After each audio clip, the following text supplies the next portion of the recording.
Welcome to the Hip-Hop Minded Professional. With me, Joshua Rogers, as the Master of Ceremonies. If you're interested in knowing how rapping, DJing, breaking, graffiti, and the hip-hop culture can positively influence your mindset, then you are in the right place. On this podcast, I speak to various professionals with a background in hip-hop and go into how this background influenced their mindset and careers.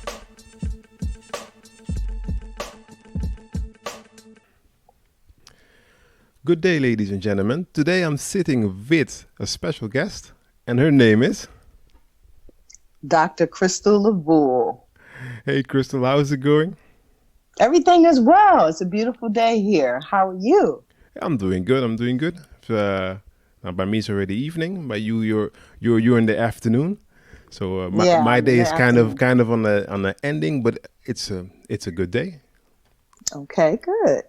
And Crystal, do tell, what all do you do actually?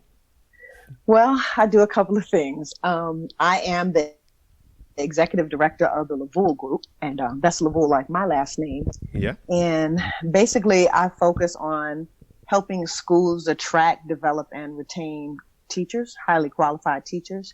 So I'm an educator. Uh-huh. I worked in a number of different capacities, wear a number of different educational hats. So as an educational consultant, I work with principals and teachers, helping to make sure that schools have a good climate and culture. I work on literacy development and making sure that strategies are really in place, that type of thing, to support the overall instruction of the school. And I'm also a professor. I am now a faculty member at Kennesaw State University, which is in Atlanta, Georgia. Yeah. And I, basically have a support group that I do for educators, and it's called Educators Who Love to Travel. And we focus on learning through travel. So we do professional development through our trips, and we pretty much go on one trip at least every quarter. Yeah. And we see the world together, and we learn about different things, and we do professional development. So those are the three main hats that I wear. That's kind of what I do. And how did your, let's say, passion for education, where does that come from? I think I always had an interest in education. I wasn't exactly sure in the beginning what I wanted to do, but I made a promise actually to my grandmother that I was going to get a teaching certification. And I was interested in a few other things, but I had the teaching certification, and I had an opportunity to do my student teaching and to work with a group called Teachers Opportunity Corp in New York when I was doing my training. And once I started working with students, I really just fell in love. So it was hard to turn away once I started seeing success. I started focusing on working with students, mainly in my reading lab, and seeing them grow and get stronger in their reading comprehension. I was hooked. So I've been in education ever since, even though, of course, I integrate hip hop into all of the things that I do. It still really is grounded in reading and literacy. Yeah.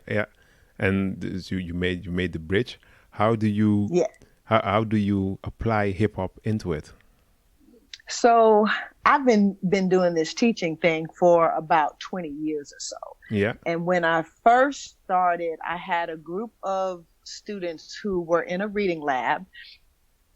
And as a reading specialist, most of my students were performing 3 or 4 grade levels behind in reading. So they were reluctant readers. They were struggling readers. Yeah. And I was struggling to get them to read, because it wasn't something where they experienced success. And what I just started doing haphazardly at first was, telling them a little bit about my background, about my high school experiences, and showing them different things like, oh, look, here's a picture, I took of LL Cool J, or a picture of Run DMC, or, here's a train map. Have you ever seen graffiti on a train? Those type of things. and I had their attention. So once I had their attention, I could kind of slip in some different things. Okay, let's look at some articles about salt and pepper, online. Let's read this online. And then because I was a reading specialist, I was able to say, well, if you give me anything that they're reading, printed literature, I'm going to teach grammar from that. I'm going to teach sentence structure. I'm going to teach comprehension. I'm going to teach everything I can from these couple of paragraphs. And that's really how it started, me just sharing a little bit about my interests. I went to high school in the Bronx, but I'm from Brooklyn. Yeah. But, the Bronx at that time was so rich and on fire with talent that even though I wasn't a performer, I felt like I was connected to the culture. So that was really the very beginning of me bringing my personal love into the classroom with the work that I was doing with students. And to give us an idea of, let's say, what time frame we're talking about, which were the artists that were, let's say, coming up or popular at that time? Run DMC, Curtis Blow, Salt and Pepper, Dana Dane, Dougie Fresh. I'm sorry to say, I mainly was focused at that time on rappers from the tri-state area because that's where we were. Yeah, but that's where you were. That's logical. Right. So Rakim being my favorite artist to this day, probably, those were the main people who were, hot at the time. Yeah. And then do you take your students also, let's say, then I'm thinking really in Rakim, because let's say he's a legend for, let's say, what he did qua let's say structure. And then he took it, let's say, to another level if and looking at it from like a reading perspective. Let's say, now that I think on it, if you would read, let's say, his rhymes and you would read the rest from that period in time, it's totally different, of course. Absolutely. And maybe that is, one of the reasons why I'm such a fan. But I think at that time, other people also started to, have students do things like analyze lyrics. Okay, let's look at something, that Rakim wrote, and let's look at Microphone Fiend, and let's, talk about what this really means. Let's dissect it, for comprehension. And everybody started doing that. So that became a thing. And, professors were doing it in universities, which, is still good. And through that, over decades, you have more and more people talking about, writing about hip hop as a scholarly pursuit. You have just, oh my goodness, so many people like Trisha Rose, Jeff Chang, just a number of people who really made the world stop and look at the art form in a very different way. So that's kind of how it started for me.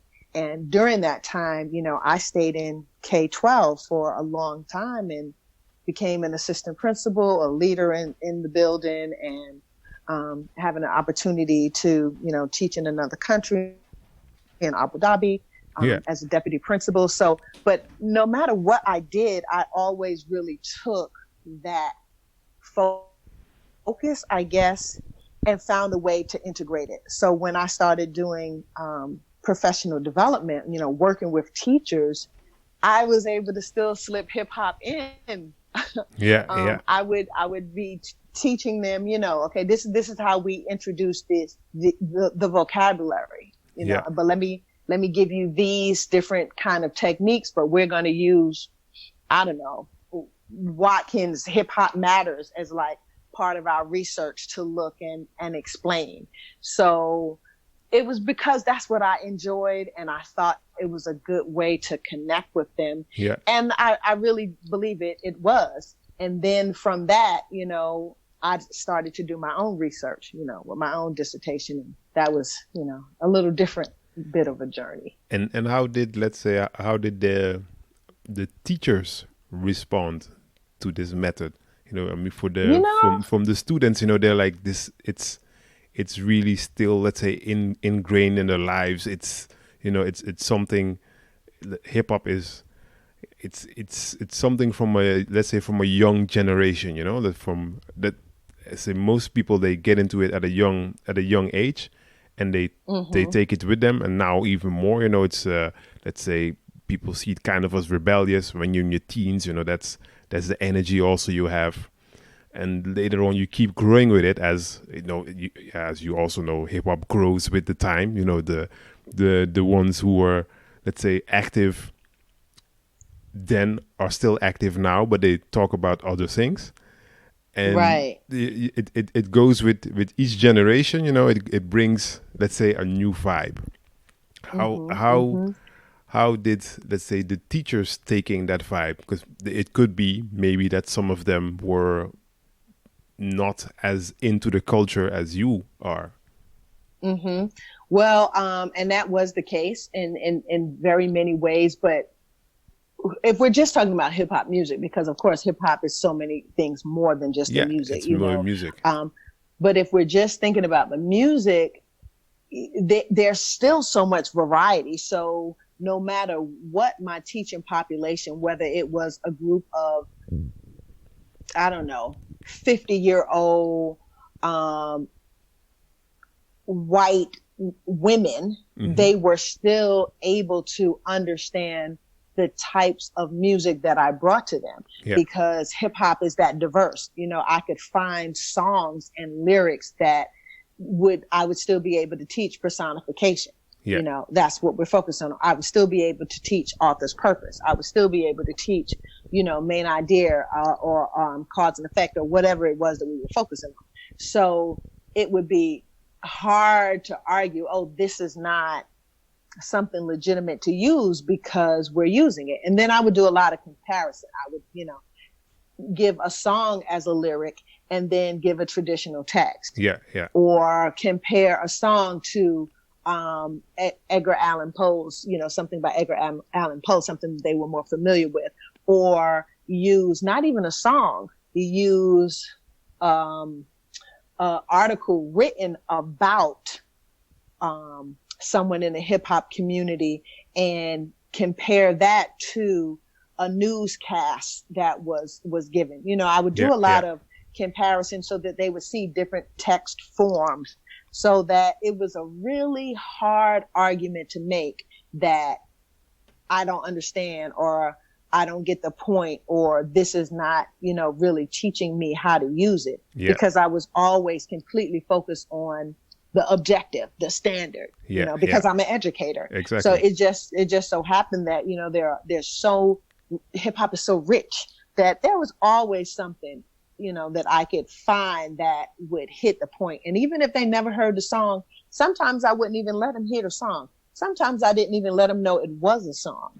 I would just show them the words. Let's talk about what this means, you know, the purposes of this. So I did receive some questions like, oh, why are we doing this? Or why are you always talking about hip hop?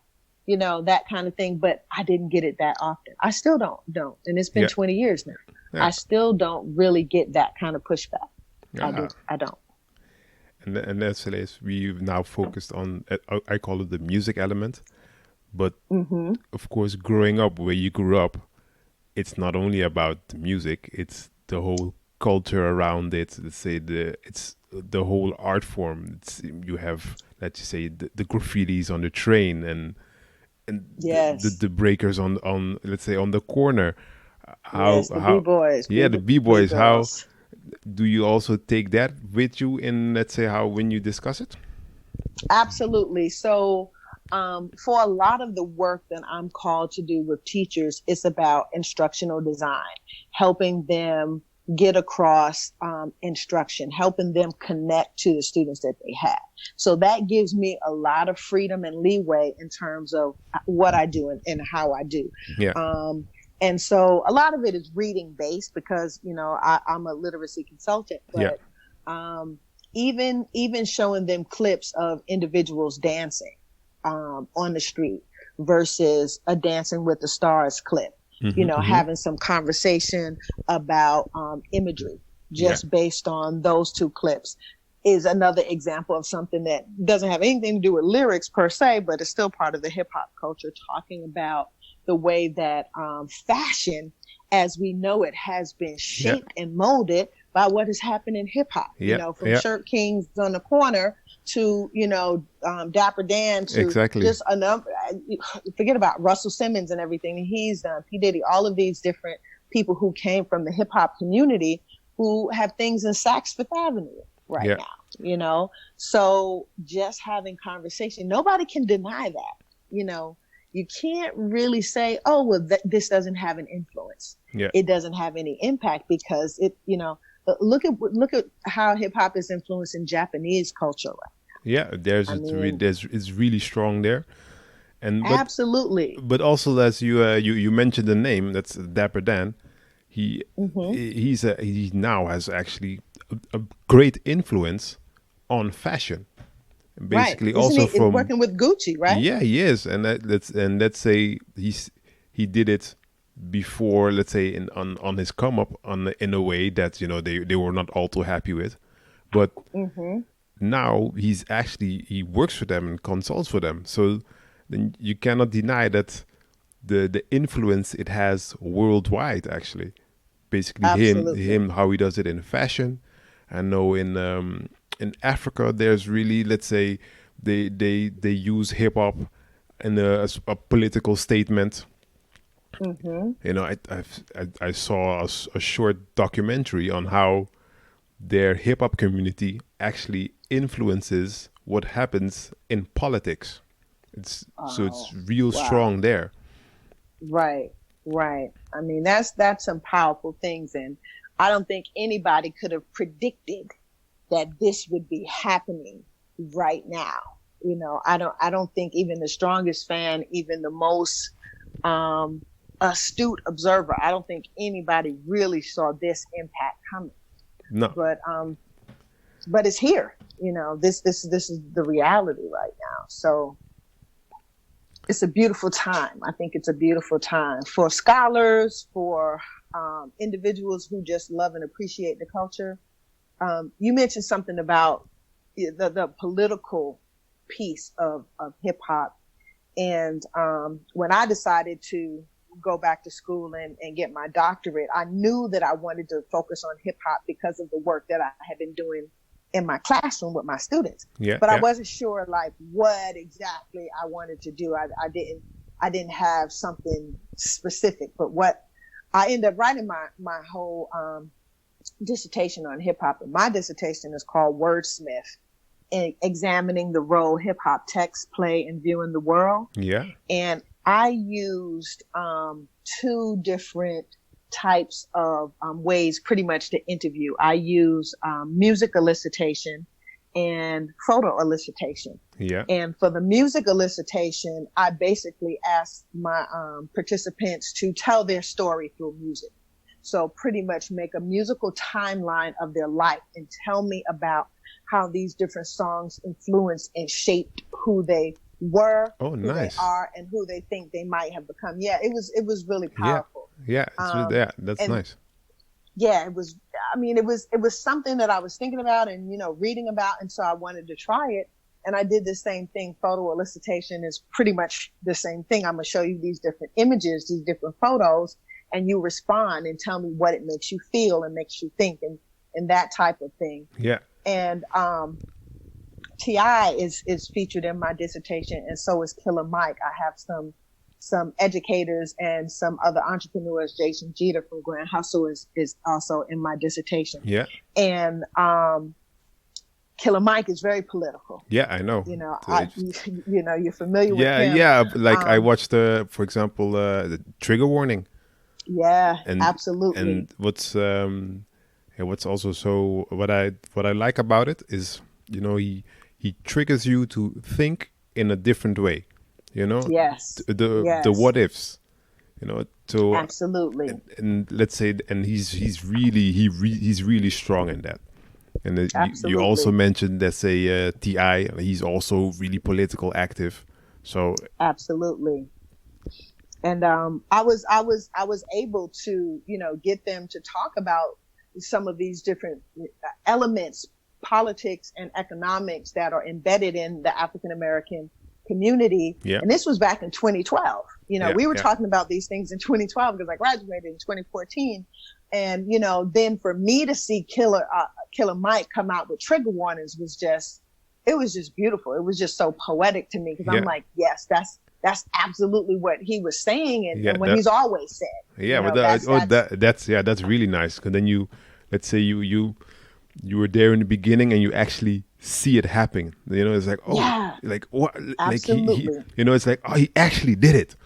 Yeah, Yeah, absolutely. And so, I'm over here in the corner in the background, just, clapping like, oh, wow, that's great. And the same thing with T.I. was talking about, neighborhood empowerment and, making, your impact in the community yeah, way back then, yeah, and to see some of the things that he's doing now, it's like, it's just a beautiful thing. yeah, It's just a beautiful thing. So, I knew that I wanted to focus on hip hop, and through my dissertation, I was able to, hear from some of these individuals who maintain a hip hop identity over the years. So yeah, for Tip and for Killer Mike, it's obvious how they're in hip hop. But I also interviewed principals and teachers, and a person was a tech person, and someone who owns a beauty parlor, and these other individuals that it might not be as obvious that they have a hip hop identity, yeah, but yet they have one too. And yeah, they were able to engage in the same way that the others were. And so the result of, putting all of that research together and then combining it or kind of coming back around to it in 2018, I was able to write that book that yeah. I was able to publish this year. Yes, So and for it's been a wonderful journey. and for the ones who don't know which book you wrote, what is your book called? It's called Read, Write, Rhyme Institute. Educators, entertainers, and entrepreneurs engaging in hip-hop discourse. So Read, Write, Rhyme Institute. And while doing these interviews, did you see maybe a pattern in the mindset these individuals have? Now, that is a good question. So while I was collecting my data and going through everything, I started to see two different schools of thought, maybe. Mm-hmm. One I basically identified as hip hop elite, individuals who maintain a hip hop identity, who were connected to the culture, who loved hip hop, who could spit rhymes, who, purchased things and they were really connected, but they weren't producers of the culture. Yeah, yeah. And so I identified them as hip hop elite, and then hip hop essentials being everyone else who was involved in the culture, but basically earned their living from the production of the culture, from, obviously rappers, people who were, hip hop dancers, b-boys, b-girls, individuals who created the artwork of the culture, who were entrepreneurs. All of those people basically I identified as hip hop essentials. And so I'm writing and have written and still am writing about that, that different perspective, because hip hop is such a big pool. But, sometimes our lenses are somewhat different. Yeah. But everyone looks at it from their perspective, of course. Right. Let's say the essentials look at it different than the other ones, because they're in the making. Right. It's like a painter, a plumber, and an electrician walking to a house. Each of them, they see something different. So the painter is gonna look at the walls and he's like, okay, that paint that has to change. That isn't that spot there is incorrect. And the plumber and the electrician, they just look at the wall. Okay, yeah, it's painted, it's white, it looks good. Right. And so because everyone has their different perspective, And when Yes. when you combine it is when the house is built, Right. then the house is complete. And I think it's like the same from the two different, from the hip hop essentials and also the other ones on the other side, and how they look at hip hop and how they, let's say, how they live it. They Right. both live it in a different way, but it's still one unique movement. Yes, I agree. That's a great way to explain it. And if you would look at the, let's say, the two fractions, I'm going to call them, what is the biggest difference you see between them? Um,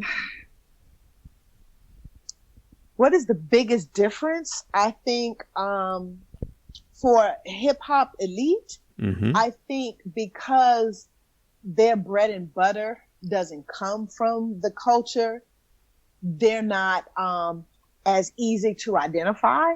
And I think that they have a very different view of what's happening.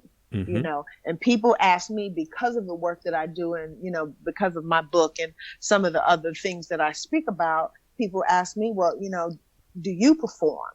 And I have to say, I'm a hip hop elite. I'm not a hip hop essential. Yeah. I don't right now. I'm not producing something that is directly absorbed by the culture. Yeah. But I think that both are kind of, they play together. Yeah. But there are some people who can be both, at the same time. You are a producer and you are a consumer as well.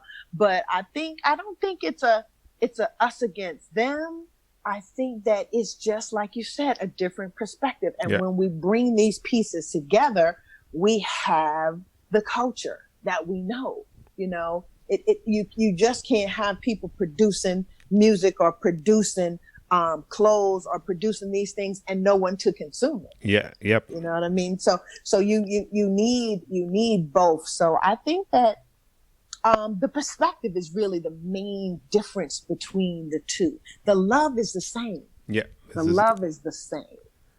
Yeah, because then I'm gonna go back into my background. So let's say my passion for hip hop developed when I was in my teens, and it developed in such a way that I was like, okay, you know what, I'm gonna start writing rhymes.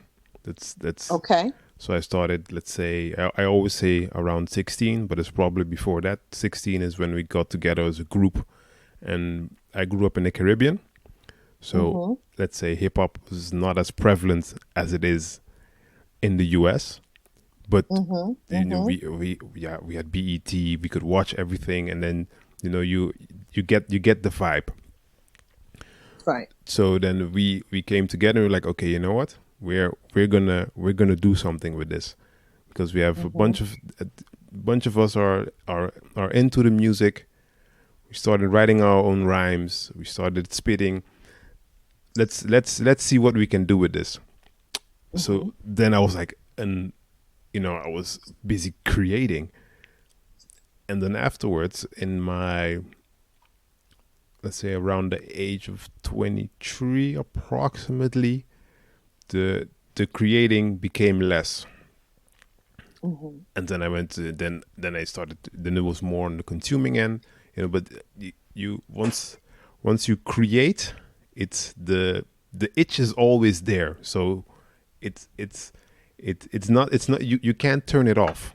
Let me put it like that, Liz.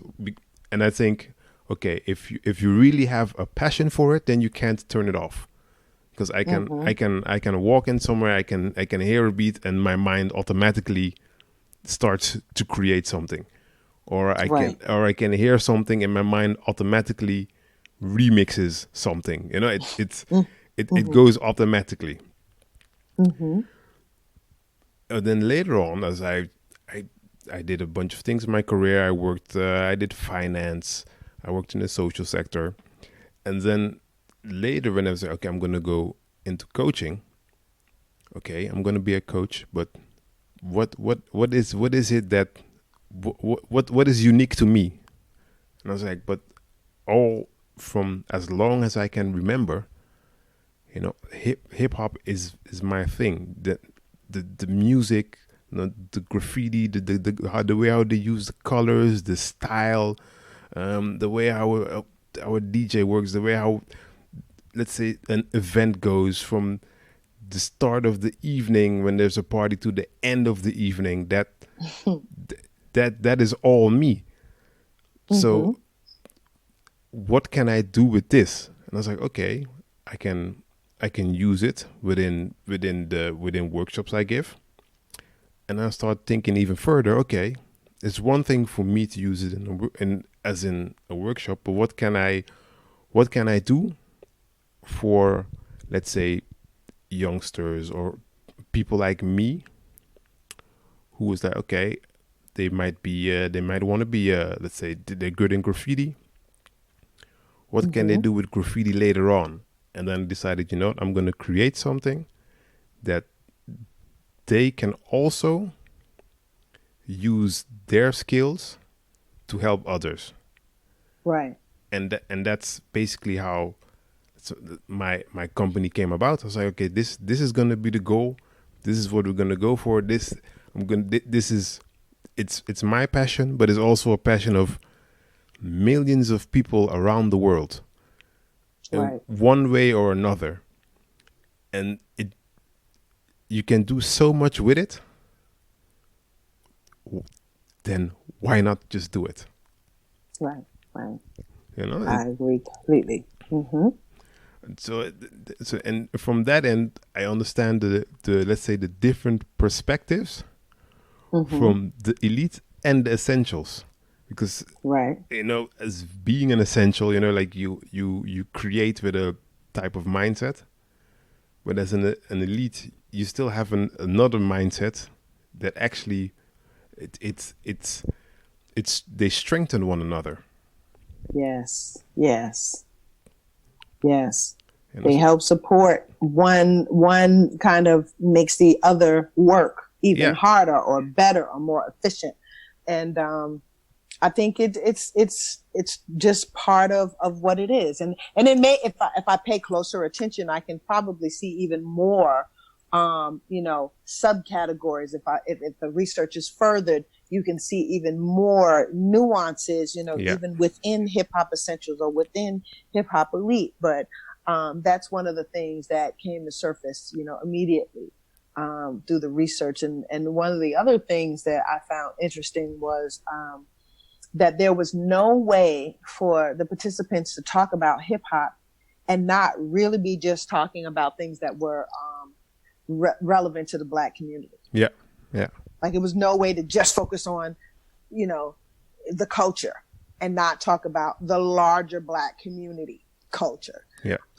It was just impossible for them to just focus on that. So we were talking about things that had really nothing to do with hip hop, but focusing on the Poor People's Campaign, for example, starting from what Martin Luther King was trying to do in the United States to focusing on the political agendas of today, to all of these other things where we started talking about hip hop, but it kept morphing into all of these different areas because of the people, because it's all about the people, and the people have all of these different areas of concern. So that was interesting too. And with your you've traveled internationally. Yes. Have you yes. Have you seen, let's say, the similarities between the, let's say, the Black culture or struggle that took place and still takes place, and let's say the on the international end, how people, the hip hop consumer on that end, how they take in that culture, and how they see the links between their, let's say, local culture issues, struggles, challenges, and the one in the US?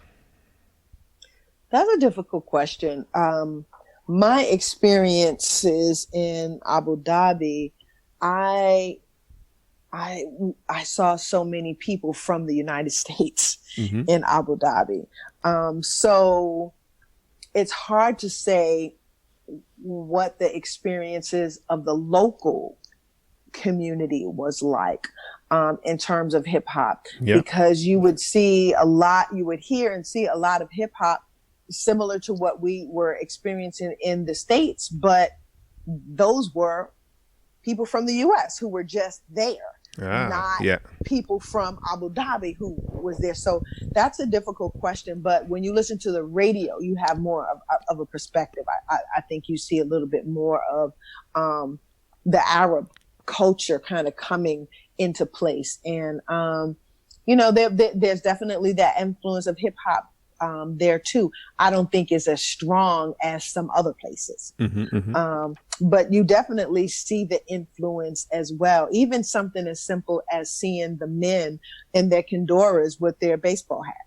You know what I mean? I think that's a hip hop influence. You know, they weren't wearing baseball caps with their Kendoras, you know, 10 years ago. But you know, something as small as that, I think is significant, because you know where it comes from. You know where that influence is coming from, but the culture is so different. So I can't really say how much of a hip hop influence there is for the native born Emiratis. I'm not quite sure. I don't think I can really speak on that, but you hear hip hop over there all the time, but I think the primary consumers are from the US and from the UK that are just over there at the time. I could be wrong, but that was my experience. Now, there are a lot of people from India and South Africa and the UK over there as well, and you see more of a hip hop influence on some of them than maybe some of the natives to the United Arab Emirates. So, you know, there is the influence. You see it. You can see it in the clothing in the malls and different things like that. But I don't think it's as strong as it may be in another place like Brazil or different parts of Japan or wherever. So that's my thought. And what do you find are the biggest takeaways from the culture? From hip hop culture? The biggest takeaway, I think the entrepreneurial piece has really come to the forefront. You know, it was almost like the ugly stepchild behind rap and DJing and graffiti and dance. But I think now that entrepreneurial piece is as strong as anything. I think you see more people starting their own hip hop related businesses than ever before, you know? So I think one of the strong takeaways is, you know, own your own stuff. Own your own stuff. And it doesn't matter what that stuff is, whether we're talking about, you know, your masters, we're talking about your intellectual property, whatever we're talking about, you know, I think that's been the takeaway. We've seen individuals who have kind of led the way, and we see even more. You know, of course, I'm so proud of Jason Jeter and some of the things that he's doing, and he's working with artists in a very unique way. But you know, one of his messages is, you know, you have to establish something that you can have some influence over. You can't just be completely controlled, you know? So I think that's one of the strongest takeaways, that we need to push that entrepreneurial piece as far as we can push it. And do you find that entrepreneurial piece is that it's getting more ingrained into, let's say, today's youth? Oh, absolutely. These millennials, I mean, they just have taken things to a whole nother level. You know, there's so much that I am learning from, you know, new teachers that I'm working with that are, you know, the age of my children, pretty much, and learning from my children. It's just like, things that I may have been kind of scared or not quite sure about, they just jump right into the deep end of the pool. Like it's nothing. So that's something, you know, for everybody to kind of take note of, you know, so what if it fails? You know? Yeah. If it fails, it fails, and you do something else. Just don't be afraid to get your feet wet. Go ahead and get out there. So I think today's generation really, sometimes they, you know, do some things that's just, I don't know, but they're not afraid to do it. Yeah. And there's a beauty in that. Yeah, and then they're fearless. Exactly, they're yeah, you could say they're fearless, yeah, or at least, you know, they just try it, and if it doesn't work, you know, it doesn't work. It doesn't work, right? They'll just scrap it and do something else. Yeah, let's go do something else, you know. And right. And how do you see the let's say the bridging of the generations in this? As you said, like for you, you see, you get to learn from your, let's say, your peers, but also people that are the millennials. How do you see the bridging of how do you see hip hop's influence in the bridging of that gap? I think there needs to be more purposeful mentoring. Mm-hmm. I would love to see more executives, you know, take junior execs under their wing. More DJs do the same, more people who are into the artistic elements, you know, take on proteges, basically. I think that needs to happen. And I think there needs to be cross branding. You know what I mean? Like individuals, okay, you make music, but someone else is in does fashion or wardrobe, or you know what I mean, something like that. And I think as we learn to work with other people, there will automatically be space for intergenerational collaborations. Yeah, you know, when people who are pretty much the old guard, whoever that might be, you know, understand that there's a little bit to learn. There's a lot to learn by listening to some of these new ideas that individuals are coming with. And then the individuals need to know that they don't know everything. Yeah. You know, the young people, you have great ideas, but, you know, nothing beats experience. And then you put those two things together, you got a powerful team. Yeah. But you got to understand that, you know, you need to put those two things together and stop working separately. So I think, you know, there's a lot of room and space for that. And I think if people are more purposeful about reaching back and reaching up, I think, you know, we will really be able to get somewhere. Okay. And now going back to your book, mm-hmm. how did you, let's say, come upon writing the book? This is just you were just busy, and then it's like, I'm going to write a book, or did it go? Take us into that process. Well, I think I had it on my heart to do for a couple of years. Like, you know, right after I graduated, you know, finished my dissertation, I had it on my heart, but I really just didn't put the time and energy into it until I traveled abroad. Being away from my family gave me more time to really think about what I wanted to do. And the first thing I did was go back to my research and kind of, you know, look at what my participants said. And then I began to reach back out to them. Well, that's what you said in 2012. What do you say now? Yeah. That's what you said then. What do you say? You know, so many things have happened. So I kind of basically extended the research, and that's how I built the basis for the book. Looking at this long time period of what has happened, and viewing hip hop culture broadly through the eyes of these different people who were entertainers and entrepreneurs and educators, and just kind of, you know, pulling all of that together, you know, was what I did for the book. And it was a really interesting process. It took me about 2 years to do. Yeah. And it is more geared to scholarship.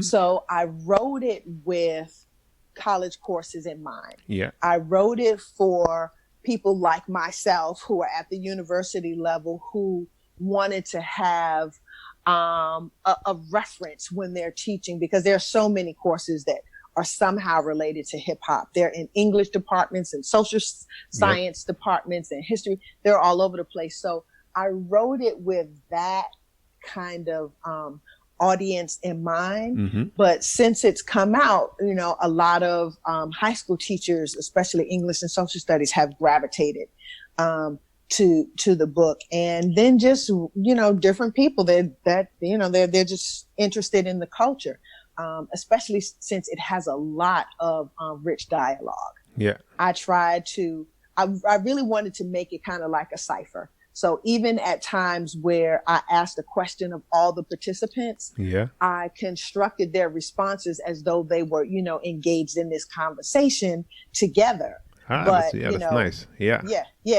But they weren't, you know, they were in different parts, especially, you know, when I did my follow-up, you know, I'm in Abu Dhabi, you know, Jason Jeter is in New York and Killer Mike is in Atlanta and T.I. might be in L.A., you know what I mean? But they're all kind of speaking to the same thing at the same time. So that's kind of what I want to do. Like, oh, if we were all, you know, spitting in this cipher, this is what it would sound like. Yeah. So, you know, people who are just interested in that are kind of gravitating to the book too. So that's kind of what I did. Yeah, but that's really nice. And if you look at let's say the point A interview, and then afterwards the point B. Okay, how do you think about it now?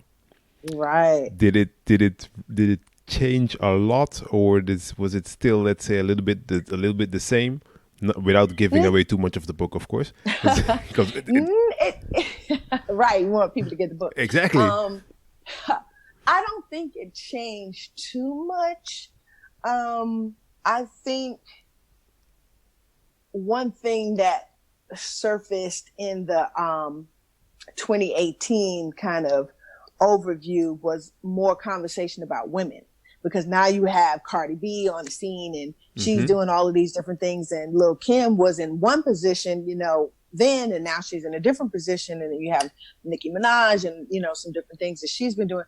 So that really didn't come out in my dissertation research. Yeah. But it did come out, and it's in the book. You know what I mean? So some of those things, just because these things were coming up in the culture. Originally, there wasn't a lot of conversation about power couples like a Jay-Z and Beyonce, you know, and that kind of thing. Like, what does that mean for a little girl or boy, wherever in the world, to see what they're doing, and what are they doing, and what is that, you know, that kind of conversation, and what does that look like from different eyes. So those kind of things are in the book that really wasn't talked about in the beginning. Yeah. And then from let's say from a female perspective, how do you look at the culture, the imagery?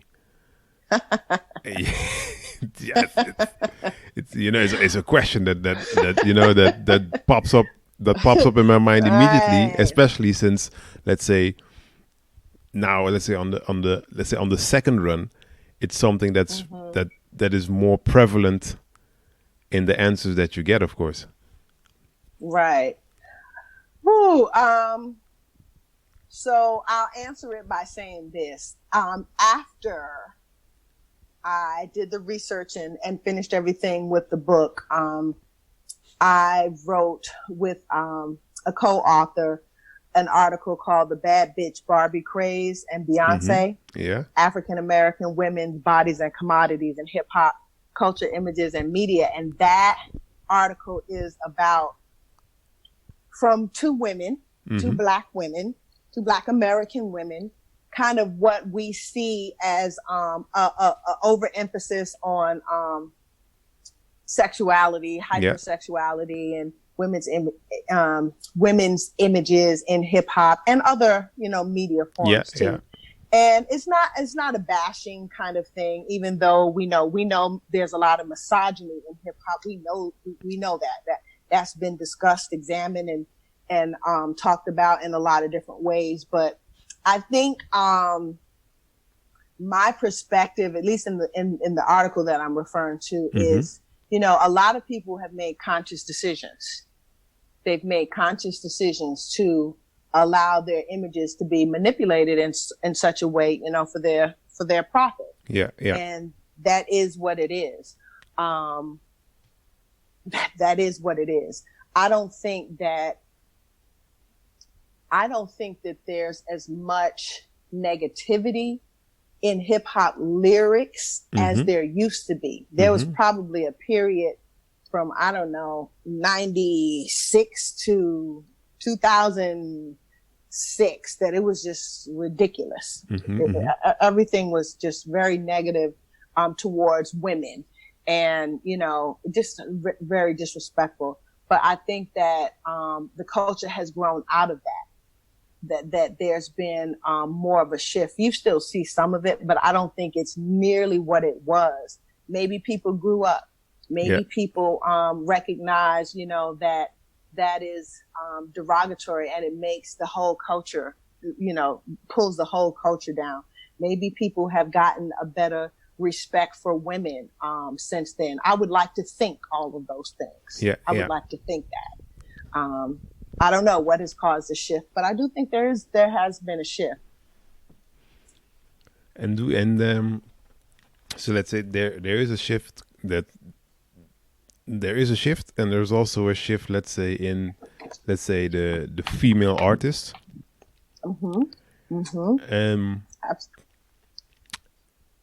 How do you think this shift, let's say, affects or influences, let's say, women, females themselves? I mean, now it's really, besides the imagery, what I also look at is the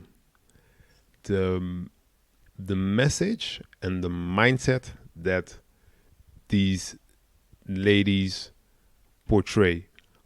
And I separate those two, because for example, and the image, let's say the Barbie image, right, is loose from the successful female mindset. Right. I think that there's definitely room for so many more women in hip hop, whether we're talking about, rappers or other elements of the culture. But I think that there's still too much of a reliance on beauty, or what is considered attractive or sexy, or all of these things. Even on the artists that downplay it, I think that it still comes up. I think that in the U.S. anyway, it still comes up, no matter who they are, how great they are in terms of being a lyricist. It still kind of rears its ugly head, I think, because you have so much male dominance, and the male gaze is such an issue. I think women are kind of pushing back and saying, "Hey, look, I'm here to do this. I'm here to spit this rhyme, and that's what I'm about." And I think men are starting to respect that. I think they're starting to take notice the way that they did before. There was, during the Queen Latifah days, a whole crop of artists that was like, "No, that's not what I'm doing. This is what I'm doing." And men got it and they understood it. But yet, we did a shift. So I don't know if it's a wave. I don't know if this is a new trend. But I think women have said, no, that's not what I'm presenting to you. This is what I'm presenting to you, and I'm going to stand firm on that. And I think that it's like a groundswell. It may not be, over the top right now, but I think it's growing. And if let's say if we take that stance and we zoom out to I'm going to call it a whole society as a whole. So not per se the hip hop community, but let's say the worldwide community. Mm-hmm. Do you see a parallel in how these things interact? For I think so. the relationship between, let's say, men, women, perception in whatever field. I think that the whole world is shifting. The Me Too movement was had a very powerful part to play in that. I think women are starting to demand certain things that didn't really happen, whether we're talking about just in day-to-day society or the workplace or wherever. I think that there is definitely more of a shift on becoming respected for whatever it is that you're bringing to the table, not the things that you were born with biologically, physiologically, but what gift you're bringing in terms of your art form. So I think we're moving towards that. We have such a long way to go. I mean, even in comedy, just and not just in, when we zoom out, like women in general, it's a tremendous amount of pressure on women to do whatever you're doing, but also be beautiful. Do whatever you're doing, but also be sexy. Do whatever you're doing, but also be witty. Do whatever you're doing, but also be approachable. You know what I mean? Men, I don't think, have that type of pressure, and they're not told those type of things. It's like, no, do whatever you're doing, and that's it. Just be the best at that. But women have all of these other things kind of put upon them. And in different parts of the world, oh my goodness, it's even more, it's even more. So that's still a fight. That's still a little bit of a battle that, we're struggling every day. Women are still, not getting paid for doing the same job as men in many parts of the world. That's still happening, as we speak. That hasn't really balanced itself out yet. And we have women doing everything. There's no job that women don't do really now. So it's still a struggle. It's still a struggle. It's still a struggle. And do you see, let's say, hip hop as the movement that it has become? Let's say if we look at day one to what it is now, let's say, now we already said it earlier, there were probably nobody could have predicted that it would be the machine it is now. Do you think that hip hop being the machine it is now, it can influence all the, let's say, the stuff we talked about? So the way how women are perceived, the way, let's say, the mindset of women, all of those things. Do you think it's a strong enough vehicle to positively influence that now? I think so. If we have women in powerful positions behind the mic, not just, women who are record executives, women who are promoters, women who are managers, women who are doing more things that really help define what we actually see. When an artist comes to the table, they come in a way that's very different from the package polish presentation we see sometime when they first, show up on whoever's show. Who's in their ear. If we can change some of that conversation, if we can change some of the expectations for them behind the scenes, not just have more women on the mic, I don't think that's ever been the problem. It's all of the other people who are involved in some way that are saying, no, this is what you have to do, sweetie, to make it. When we have more women in those seats, I think we'll see a quicker change. All right. And I'm thinking, do I have anything else that I want to ask or that pops up? And I honestly don't have anything in mind. So okay, we covered a lot. So yeah, we basically covered everything. I think education we covered society, we covered the influence of the culture.